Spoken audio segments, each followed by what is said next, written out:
Olá meus irmãos e minhas irmãs, sejam bem-vindos ao canal Jader Moura.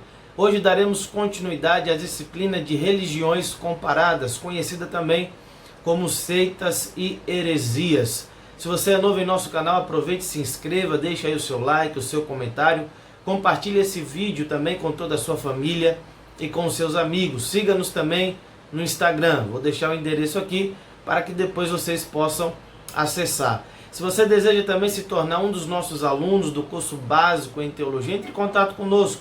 Teremos o prazer de lhe atender. Temos também o curso médio e o curso avançado. Está aqui comigo o material do curso básico em teologia, com todas as disciplinas.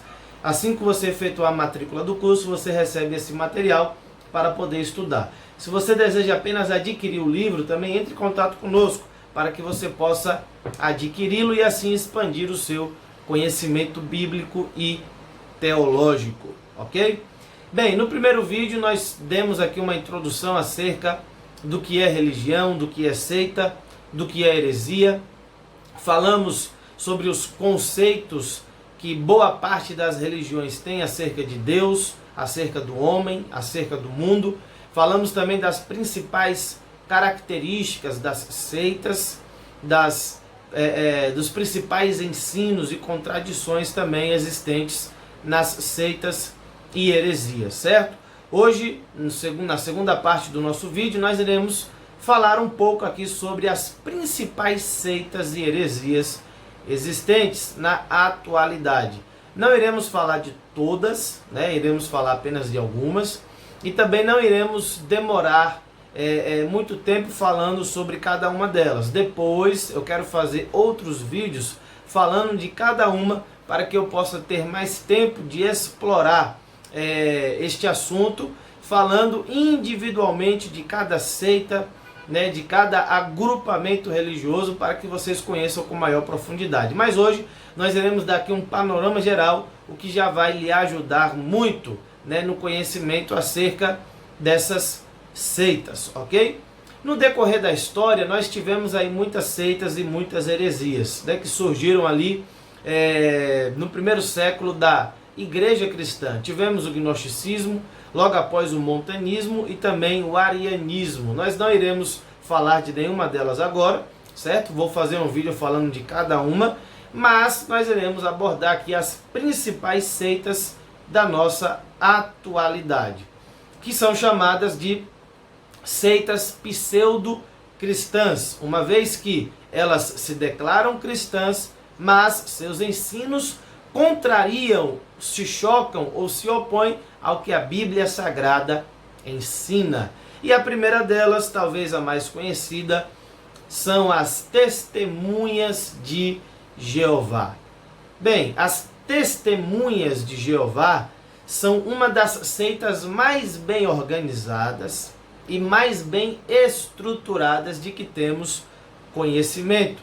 Porém, é uma seita antibíblica e também anticristã, uma vez que boa parte ou a maioria dos seus ensinos contrariam o que a Bíblia, o que a palavra de Deus nos ensina. Essa seita antigamente era chamada de russellismo e ela foi fundada por Charles Taze Russell, certo? No ano de 1872. Lembrando que Russell, ele nasceu em 1852 na Pensilvânia, Estados Unidos.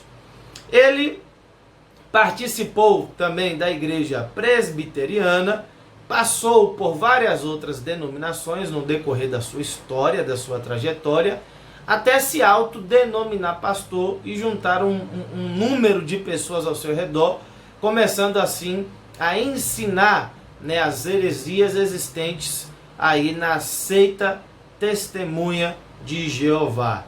Ele se dizia conhecedor das línguas originais, porém diversas pessoas relataram que Russell sequer conhecia uma letra do alfabeto hebraico ou grego. Os Testemunhas de Jeová seguem principalmente a tradução do Novo Mundo das Sagradas Escrituras. Aliás, essa é a única tradução que eles seguem, uma tradução feita por eles mesmos, na qual eles alteraram diversas passagens e diversos versículos da palavra de Deus, distorcendo assim o seu significado. Prova disso é que nos originais, ou pelo menos na cópia dos originais, nos manuscritos que nós temos espalhados por todo o mundo, né, das Sagradas Escrituras, nós não temos nada que se assemelhe à tradução dos Testemunhas de Jeová, provando que eles alteraram o conteúdo bíblico, o conteúdo da palavra de Deus. A tradução do Novo Mundo, ela começou a ser publicada a partir do ano 1950 e foi concluída a partir do ano de 1961. Eles começaram a se apoiar nesta tradução justamente para justificar os seus ensinos e também as suas doutrinas. E aqui eu gostaria de falar, né, sobre as principais doutrinas dos Testemunhas de Jeová. A primeira delas é que os Testemunhas de Jeová negam a Trindade. Para eles não existe Deus Pai, Deus Filho e Deus Espírito Santo.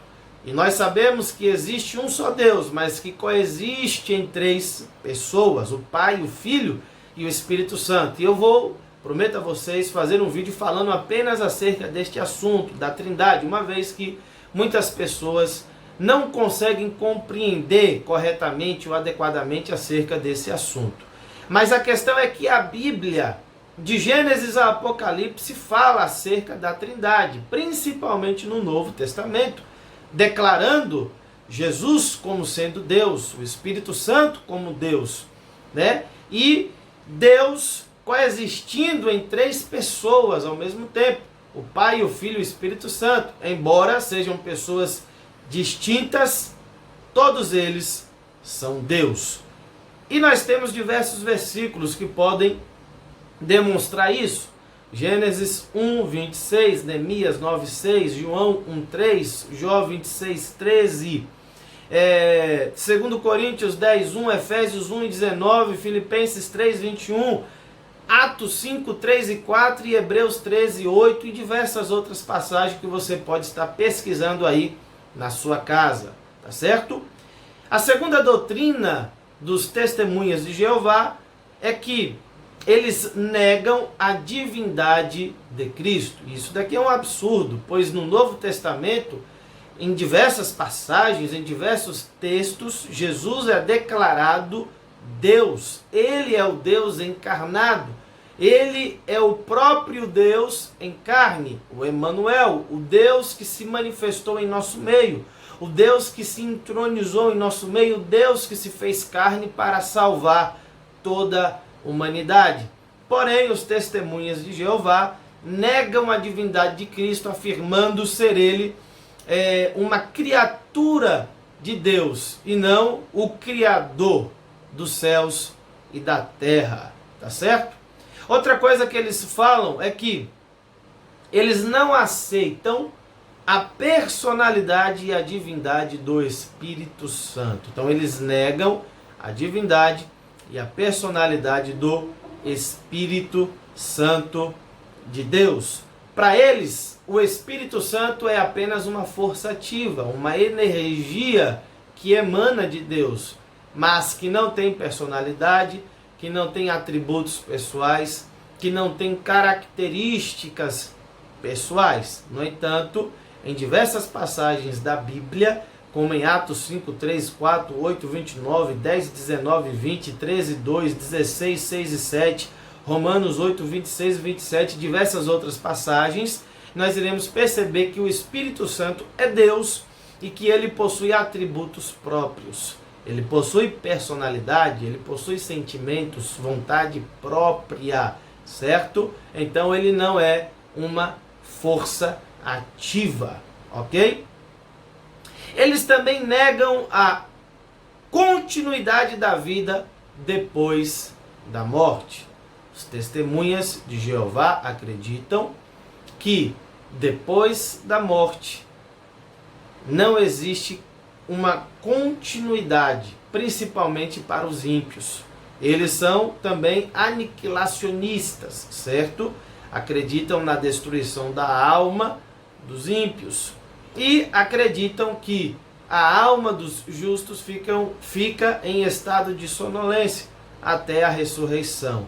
Porém, a Bíblia vai enfatizar diversas vezes falando sobre a continuidade da vida logo após a morte física.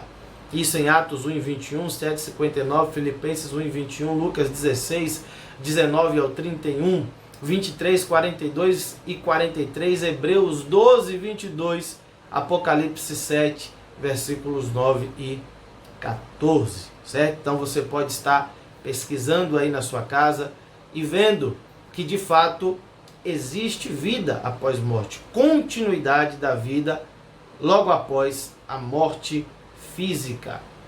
Eles negam também a existência do inferno, confundindo-o às vezes com a sepultura e às vezes com o próprio mundo. Então o inferno, do qual a Bíblia diz, local de tormento, né, dos ímpios, dos injustos, daqueles que não receberam a Cristo, daqueles que morreram na prática do pecado, para eles não existe. Né? Então o inferno para os testemunhas de Jeová simplesmente não existe. Para eles é como se fosse a sepultura, é como se fosse o próprio mundo. É óbvio que a palavra inferno, em algumas vezes no Antigo Testamento, pode ser traduzida por sepultura, né? Mas em outros momentos essa palavra se refere ao local de juízo, ao local de sofrimento, certo? E principalmente no Novo Testamento nós iremos encontrar diversas passagens que falam sobre isso. A exemplo de 2 Tessalonicenses 1:8, Mateus 8:2, 2 Samuel 22:6, Ezequiel 32:21, Salmo 55:15, 1 Samuel 2:6, Oséias 13:14 e o Salmo 45, versículo também 15, ok? Eles profetizaram falsamente a vinda de Jesus para 1914, porém Jesus não voltou. E a própria Bíblia diz que ninguém sabe o dia e a hora, senão o Pai que está nos céus, certo? Óbvio que Jesus falou isso na condição de homem, enquanto ele estava aqui na terra. E eles também acreditam que somente 144 mil pessoas habitarão os céus. E eles se esquecem que essa passagem que fala acerca dos 144 mil não é uma referência aos cristãos, é uma referência aos judeus que se converterão durante o período da grande tribulação. Então nada tem a ver com aqueles que irão habitar o céu. Diz respeito apenas aos judeus que se converterão durante a grande tribulação. Prova disso é que a Bíblia fala, né, sobre milhares, incontáveis, miríades de pessoas que habitarão o céu juntamente com o Senhor Jesus.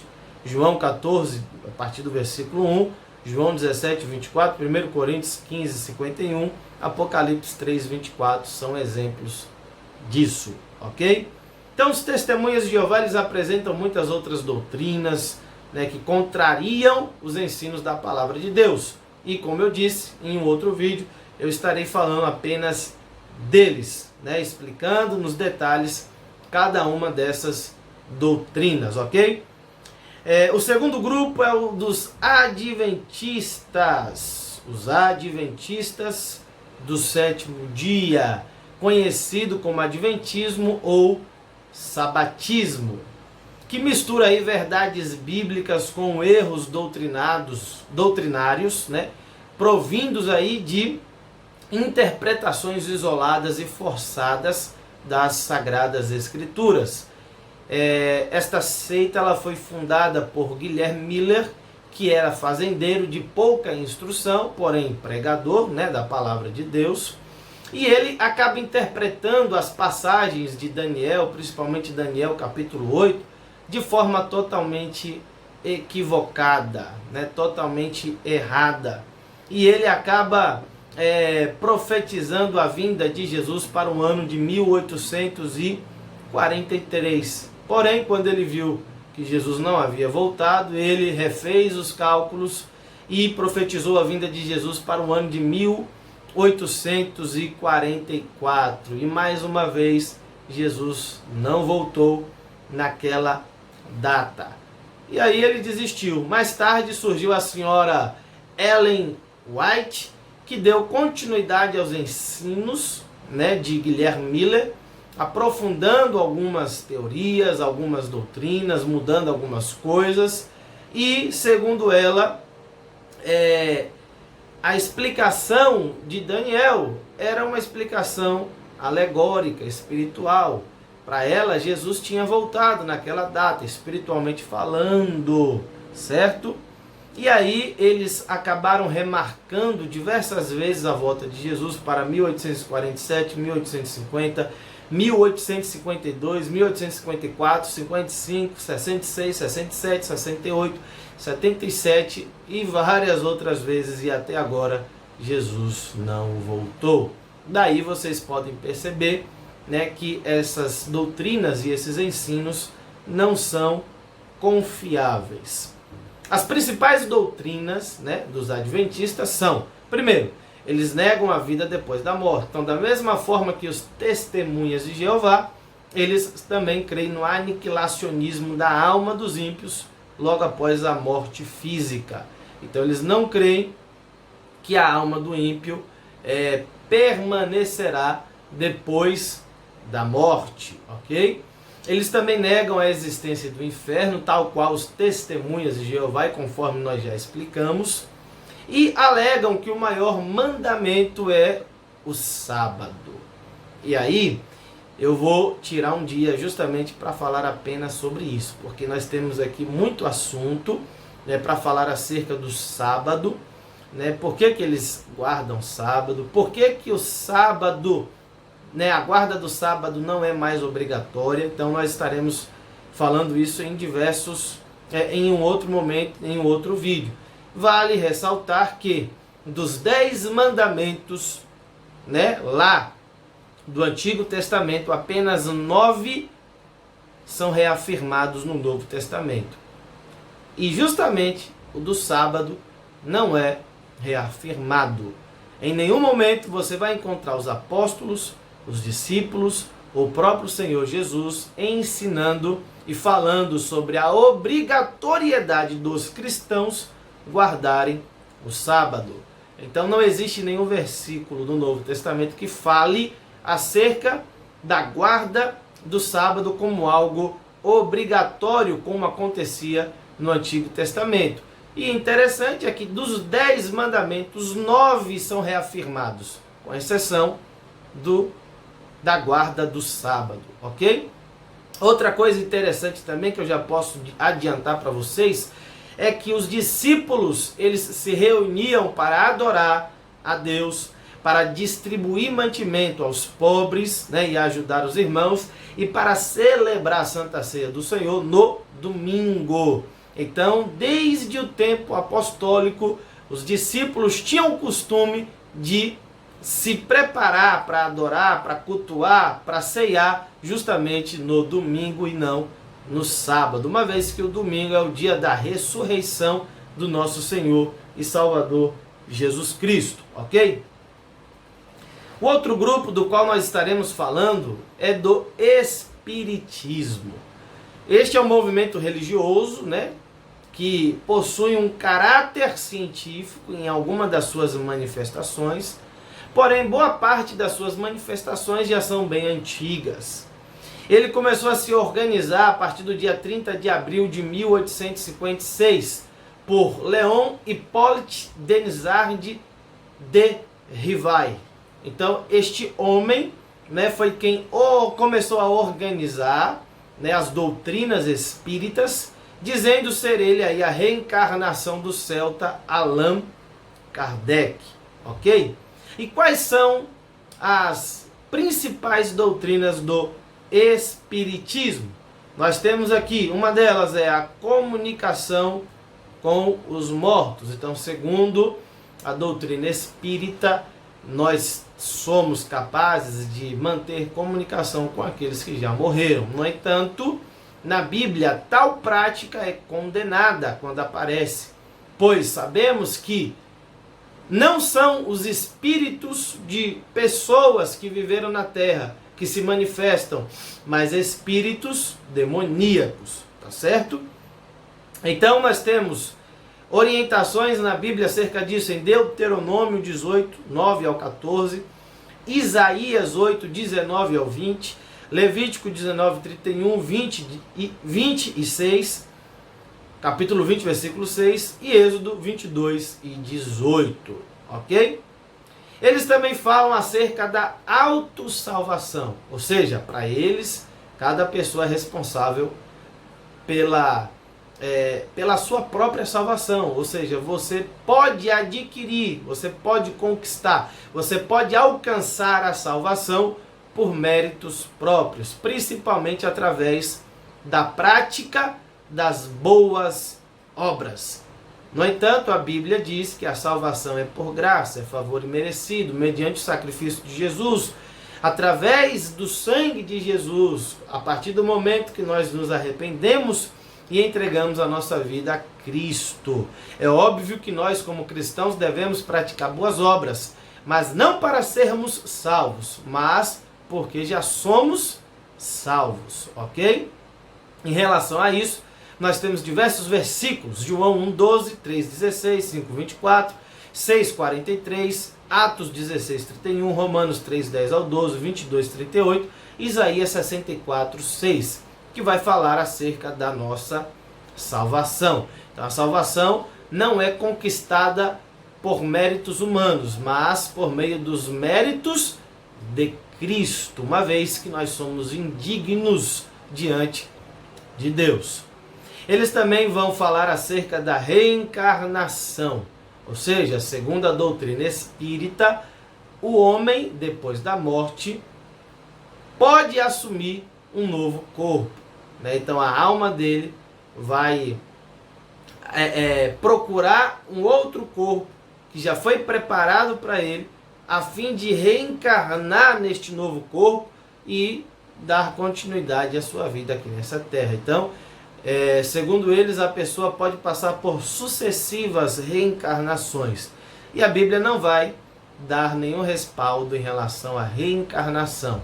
Eles acabam confundindo a passagem, né, de João Batista com Elias, né? Mas quando Jesus fala de João Batista como sendo Elias, ou quando, na verdade, né, o profeta lá do Antigo Testamento, se eu não me engano, foi o profeta Abacuque, não estou me lembrando agora, mas eu acredito que foi Abacuque, capítulo 9, versículo 27, justamente, quando Abacuque fala, né, acerca do novo Elias, ele não está dizendo que Elias voltaria à vida, mas ele está falando que João Batista assumiria o mesmo ministério que Elias assumiu lá no Antigo Testamento. Jesus vai falar acerca disso, vai dizer que João Batista surge com o mesmo poder, né, com a mesma autoridade que Elias teve lá no Antigo Testamento, pregando o arrependimento e a remissão dos pecados para as pessoas da sua época.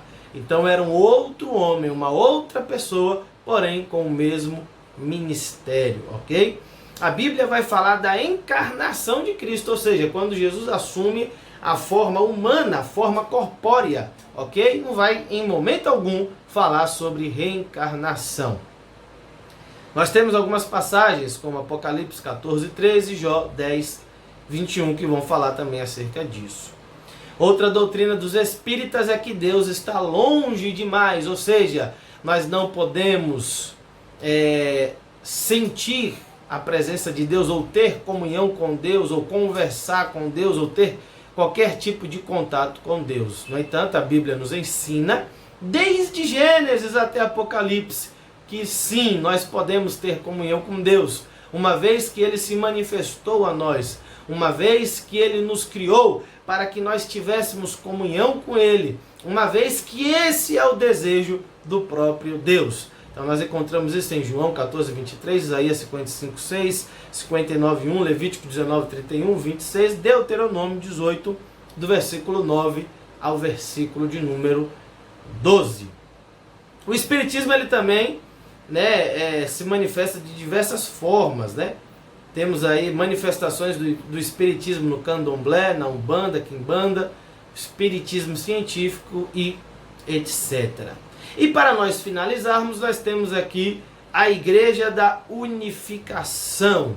A Igreja da Unificação é o nome da Associação do Espírito Santo para a unificação do cristianismo mundial.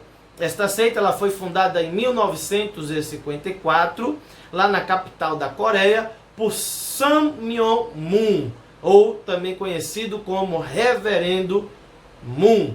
Reverendo Moon era de origem presbiteriana e alegou receber aí diversas revelações da parte de Deus durante um período aí de mais ou menos 9 anos, no qual ele recebeu revelações progressivas, né, do próprio Deus, enquanto ele meditava e estudava na palavra ou a palavra de Deus.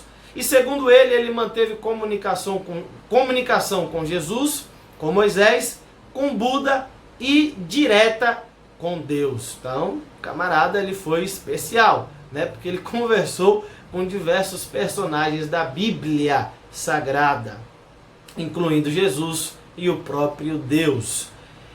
Moon diz que ele veio para resolver o quebra-cabeça espiritual, uma vez que o próprio Jesus não foi capaz de resolver os problemas do mundo. Então, quais são as principais doutrinas desta seita? Eles afirmam que a morte de Jesus foi acidental. Então, já começa por aí, né? Para o Reverendo Moon, Jesus morreu por acaso. Então, não sei como uma pessoa consegue estudar tanto a Bíblia e não perceber que a vinda do Senhor Jesus já havia sido planejada, profetizada, né? Desde o livro do Gênesis. Diversos profetas falaram sobre isso, diversos homens, e no Novo Testamento isso é muito claro. Então a morte de Jesus não foi acidental. Jesus veio já com um plano pré-definido antes mesmo da fundação do mundo, para salvar a humanidade dos seus pecados. Isso nós encontramos em Gênesis 3, 14, 15, Isaías 53, Daniel 9, 26, Salmo 22, João 12, 27, né? E João 3, 16, que é muito conhecido.